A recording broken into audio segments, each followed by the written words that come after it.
Dia pegang masa depanku.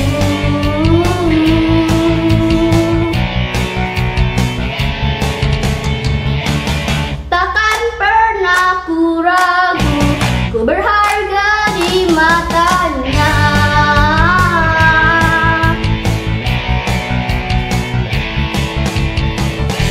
Ku kan terus bertekun, mengejar semua harapku, mengejar semua citaku. Ku punya masa depan penuh harapan. Tuhan menjamin hidupku, asal ku tetap setia, memandang terus ke depan. Ku yakin Tuhan menopang hidupku.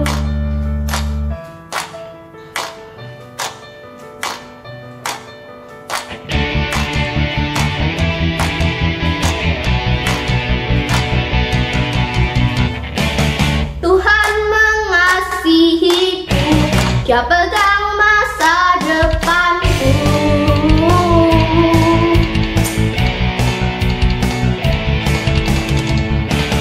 Takkan pernah ku ragu, ku berharga di matanya.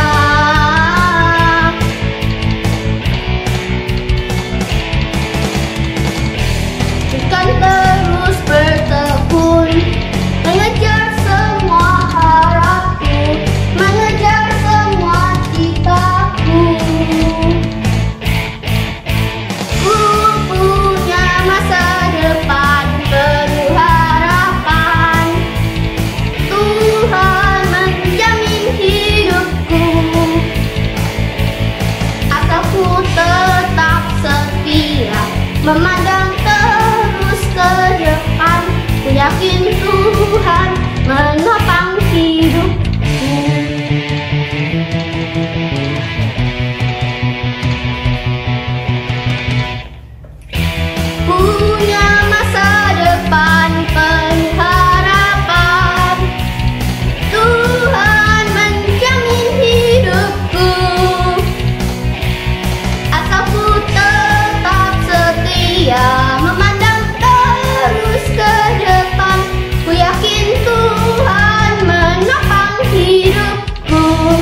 like you love this world. So help me know you, Jesus, 'cause I want to trust you more. So help me love you, Jesus, just like you love this world. So help me know you, Jesus, 'cause I want to trust you more. So help me love you, Jesus, just like you love this world. So help me know you, Jesus, 'cause I want to trust you more. So help me love you, Jesus. God so loved the world that He gave His only Son. Whoever believes in Him will have eternal life. Will have eternal life. Amsal 12 ayat 16 sampai 28. Bodohlah yang menyatakan sakit hatinya seketika itu juga, tetapi bijak yang mengabaikan cemooh. Siapa mengatakan kebenaran, menyatakan apa yang adil, tetapi saksi dusta menyatakan tipu daya. Ada orang yang lancang mulutnya seperti tikaman pedang, tetapi lidah orang bijak mendatangkan kesembuhan. Bibir yang mengatakan kebenaran tetap untuk selama-lamanya, tapi bila dusta hanya untuk sekejap mata. Tipu daya ada di dalam hati orang yang merencanakan kejahatan, tapi orang yang menasihatkan kesejahteraan mendapatkan sukacita. Orang benar tidak akan ditimpa oleh bencana apapun, tetapi orang fasik akan senantiasa celaka. Orang yang dusta bibirnya adalah kekejian bagi Tuhan, tetapi orang yang berlaku setia dikenannya. Orang yang bijak menyembunyikan pengetahuannya, tapi orang yang bebal menyeru-nyerukan kebodohan. Tangan orang rajin memegang kekuasaan, tetapi kemalasan mengakibatkan kerja paksa. Kekhawatiran dalam hati membukukan orang, tapi perkataan yang baik mengembirakan diri. Orang benar mendapati tempat pengembalaannya, tetapi jalan orang fasik menyesatkan mereka sendiri. Orang malas tidak akan menangkap buruannya, tapi orang rajin akan memperoleh harta yang berharga. Di jalan kebenaran terdapat hidup, tetapi jalan kemurtadan menuju maut. Shalom adik-adik. Hari ini kita kembali mendengarkan cerita firman Tuhan. Firman Tuhan hari ini diambil dari Yohanes 21 ayat 1 sampai dengan 17. Inti cerita firman Tuhan hari ini adalah bagaimana kita sebagai murid-murid Tuhan Yesus harus memiliki sikap yang benar di hadapan Tuhan. Selama Tuhan Yesus hidup, banyak sekali kegiatan yang sudah dilakukan oleh Tuhan Yesus bersama dengan murid-muridnya. Contohnya, mereka pernah memberi makan 5.000 orang. Wah, itu kan banyak banget ya. Banyak banget yang dikasih makan dan bisa loh ternyata dengan mukjizat yang Tuhan Yesus lakukan. Kemudian apalagi? Mereka pernah melihat Tuhan Yesus mengusir setan-setan. Mereka juga pernah melihat Tuhan Yesus meredakan badai di danau.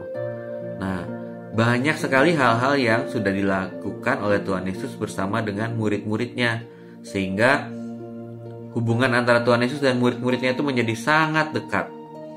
Sampai satu saat Tuhan Yesus mati di kayu salib. Nah, ketika Tuhan Yesus mati di kayu salib, murid-muridnya menjadi kecewa, murid-muridnya menjadi hilang harapan, ya murid-muridnya jadi tidak punya pegangan, mereka bingung. Kenapa? Karena mereka mengharapkan bahwa Tuhan Yesus menjadi raja, benar-benar raja. Ya seperti halnya raja-raja dari kerajaan-kerajaan di dunia. Tapi sebenarnya bukan itu maksud kehadiran dan kedatangan Tuhan Yesus ke dunia ini. Ya. Sehingga ketika mereka kecewa, murid-muridnya, mereka kembali kepada kehidupan normal mereka sebelum mereka ketemu sama Tuhan Yesus. Apa itu? Yaitu mereka kembali menjadi penjala ikan.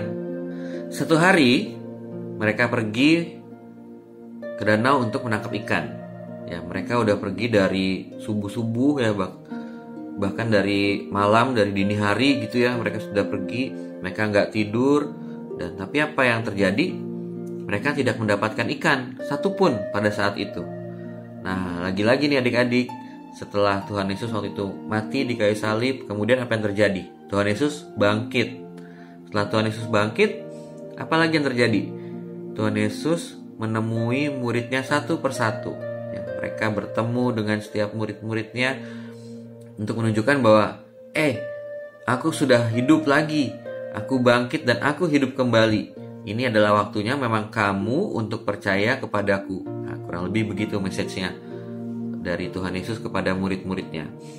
Ya, sehingga waktu itu Tuhan Yesus datang melihat bahwa loh, kok murid-muridnya sedang menjala ikan tapi tidak mendapatkan apa-apa. Akhirnya Tuhan Yesus datang menghampiri perahu mereka, mendekati perahu mereka. Tuhan Yesus bilang, "Hei, tebarkan jalamu di sebelah kanan perahu." Wah, karena murid-muridnya pada waktu itu masih bingung, masih tidak tahu apa yang mereka lakukan, ya, masih ngeblank gitu. Ya, apa yang mereka lakukan? Akhirnya ya udah mereka tebar aja tetap jala mereka di sebelah kanan perahu. Nah, apa yang terjadi adik-adik? Ternyata jalannya ini menangkap banyak sekali ikan, ya, sehingga akhirnya mereka sulit untuk menarik kembali ikan-ikan tersebut. Jalannya menjadi penuh dan kemudian apa? Ya, setelah ikannya udah ditangkap, pastilah akhirnya mereka makan bersama-sama. Sehingga ketika mereka selesai menjala ikan-ikan, mereka merapikan perlengkapan penangkapannya dan mereka pergi ke pinggir pantai, mereka makan di sana. Pada saat mereka makan, Tuhan Yesus tanya nih kepada Simon Petrus, "Simon, apakah engkau mengasihiku?" Kira-kira Simon Petrusnya jawab apa ya? Ya, benar. Simonnya menjawab, "Ya Tuhan, aku mengasihi engkau." Tapi kemudian Tuhan Yesus bertanya lagi, "Simon, apakah engkau mengasihi aku?" Wah, itu pertanyaan Tuhan Yesus yang kedua. Simonnya bingung, kok ditanya lagi ya? Tapi Simon Petrus tetap menjawab, "Ya Tuhan, aku mengasihi engkau." Nah, sampai pada akhirnya Tuhan Yesus bertanya lagi untuk yang ketiga kalinya, "Simon, apakah engkau mengasihi aku lebih daripada mereka?" Nah, di pertanyaan ketiga ini Simon Petrus jadi sedih hatinya. Kenapa? Karena kok Tuhan Yesus nanya sampai 3 kali, seolah-olah Tuhan Yesus tidak percaya kepada Simon atas jawaban Simon Petrus yang pertama dan kedua. Sehingga Tuhan Yesus menanyakan lagi, "Simon, apakah engkau mengasihi aku?"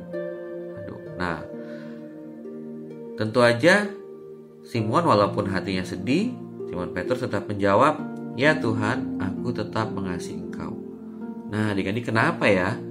Kok sampai 3 kali Tuhan Yesus menanyakan hal yang sama kepada Simon Petrus? Ya, karena pada waktu itu sebelum Tuhan Yesus disalibkan, Simon Petrus pernah menyangkal Tuhan Yesus juga. Ya, sehingga Tuhan Yesus menanyakan, "Ini Simon bener gak mengasihi dia? Simon Petrus bener gak sayang sama Tuhan Yesus? Dan bener gak sih Simon Petrus akan melakukan apapun untuk menunjukkan rasa sayangnya, rasa kasihnya Simon Petrus kepada Tuhan Yesus?" Sehingga Tuhan Yesus menanyakan sampai 3 kali. Nah, apa sih yang kita mau pelajari hari ini adik-adik? Yang mau kita pelajari hari ini adalah bagaimana kita sebagai murid-murid Tuhan Yesus bukan hanya menyatakan atau mengatakan bahwa aku mengasihi engkau Tuhan Yesus, tapi itu harus dilakukan juga, diwujudkan juga melalui perbuatan kita. Contohnya apa sih? Ketika kita menyatakan aku mengasihi engkau Tuhan Yesus, apa yang harus kita lakukan? Yang pertama contohnya adalah kita harus melayani keluarga kita dulu. Yang pertama, ya. Contoh yang paling simpel melayani apa? Ya, misalnya membersihkan rumah. Itu yang paling simpel. Ya, untuk adik-adik mungkin yang baru kelas SD membersihkan atau merapikan tempat tidur. Nah, itu hal yang paling simpel. Ya, atau mungkin adik-adik yang udah agak besar ya bisa membantu mama masak atau membantu papa untuk mencuci kendaraannya, mencuci motornya, mencuci mobilnya ya. Itu adalah contoh dari melayani di tengah-tengah keluarga. Ya. Kalau kita masuk ke gereja misalnya, apa sih contohnya untuk melayani? Yang pertama misalnya memimpin pujian. Ya, memimpin teman-temannya untuk melakukan puji-pujian kepada Tuhan. Kalau di sekolah apa? Di sekolah misalnya membantu guru untuk membagikan soal misalnya, atau membantu guru untuk membersihkan kelas ya, karena di beberapa sekolah-sekolah tertentu ada waktunya untuk membersihkan kelas bersama ya.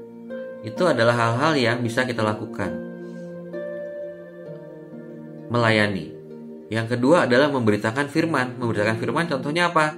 Ya, bercerita tentang Tuhan Yesus kepada teman-teman kita ya, apa yang kita rasakan. Misalnya kita merasakan, oh Tuhan Yesus kemarin udah bantu kita, udah mengabulkan doa kita ketika kita berdoa. Waktu itu kita sakit, kita berdoa untuk disembuhkan, lalu Tuhan Yesus menyembuhkan.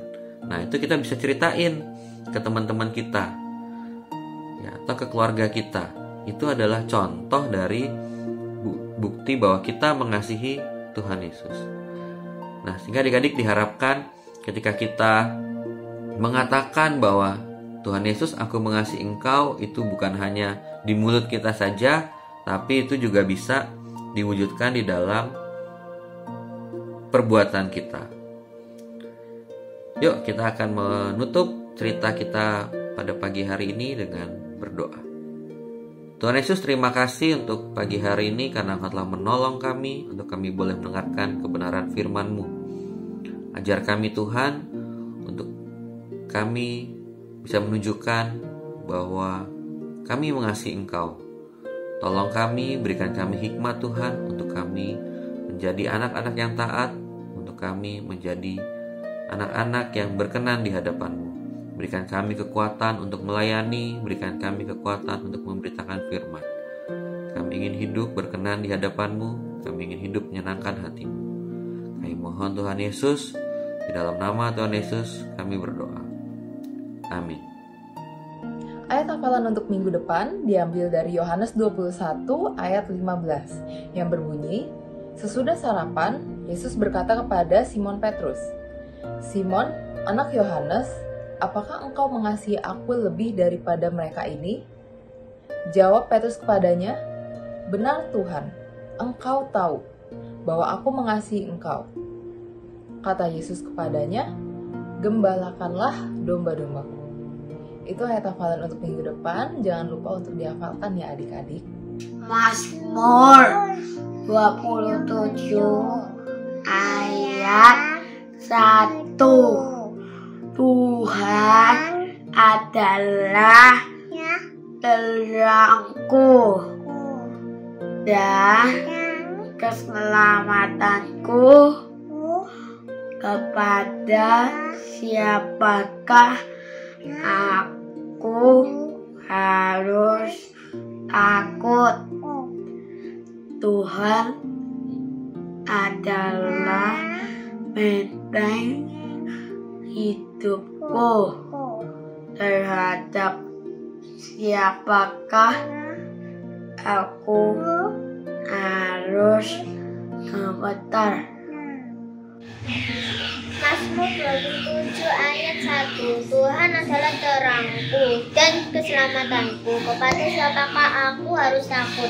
Tuhan adalah benteng hidupku. Terhadap siapakah aku harus gemetar?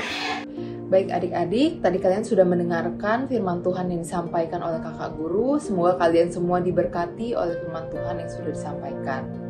Sekarang saya akan memberikan 3 pertanyaan, yaitu pertanyaan yang pertama adalah, mujizat apakah yang dilakukan Tuhan Yesus saat ia menampakkan diri di hadapan murid-muridnya?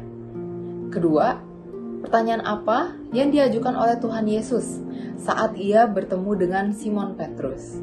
Dan yang terakhir, Apakah perintah Tuhan Yesus kepada Simon Petrus? Oke, itu saja. Jika kalian tadi mendengarkan, menyimak firman Tuhan dengan serius, kalian pasti bisa menjawab soal-soal ini dengan benar. Selamat hari Minggu adik-adik, Tuhan Yesus memberkati.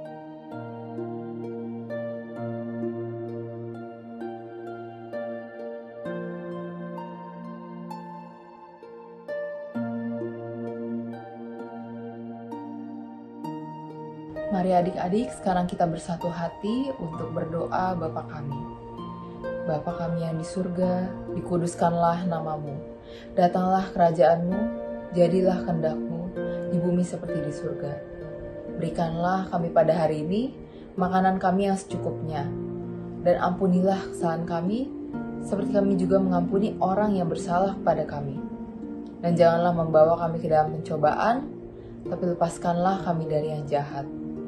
Karena Engkaulah yang mempunyai kerajaan dan kuasa dan kemuliaan sampai selama-lamanya. Amin.